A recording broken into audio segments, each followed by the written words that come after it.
Generated audio sounds good out of the box, but mastering makes it sound professional. Let's cover how Voice handles mastering and why it matters. Every audio distribution platform has technical standards. Audible requires specific loudness levels for audiobooks. Apple Podcasts and Spotify have their own targets. YouTube expects yet another standard.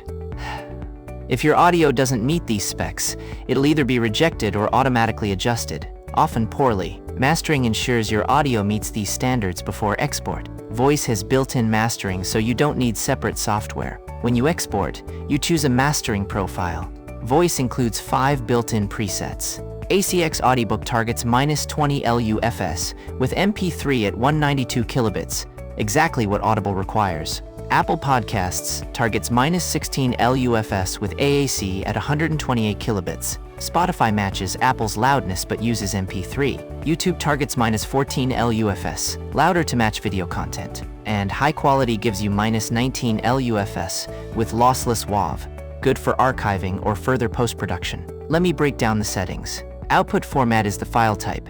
MP3 for wide compatibility, WAV for highest quality, FLAC for lossless compression, AAC for modern devices. Sample rate is usually 44.1 kHz for music and podcasts, or 48 kHz for video. Bitrate controls compression quality for MP3 and AAC.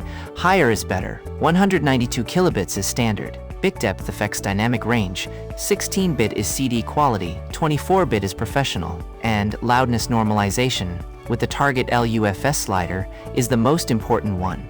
It ensures consistent volume throughout your audio. LUFS stands for loudness units relative to full scale. It's how the industry measures perceived loudness, not just peak volume, but how loud audio actually sounds to a listener. The number is always negative.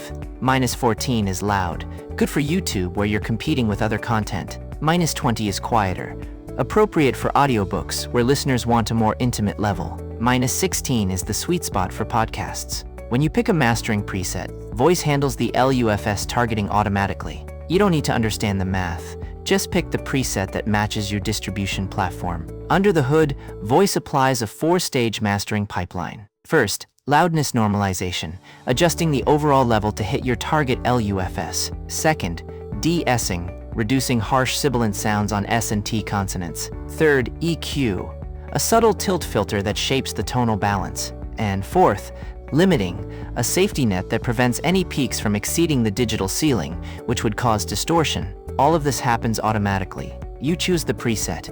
Voice does the processing. If the presets don't match your needs, select Custom and dial in your own settings. You might want a specific LUFS target for a platform that isn't covered by the presets. Or you might want WAV at 96 kHz for high-resolution archiving. Custom gives you full control over every parameter. My recommendation: start with a preset and only go custom if you have a specific technical requirement.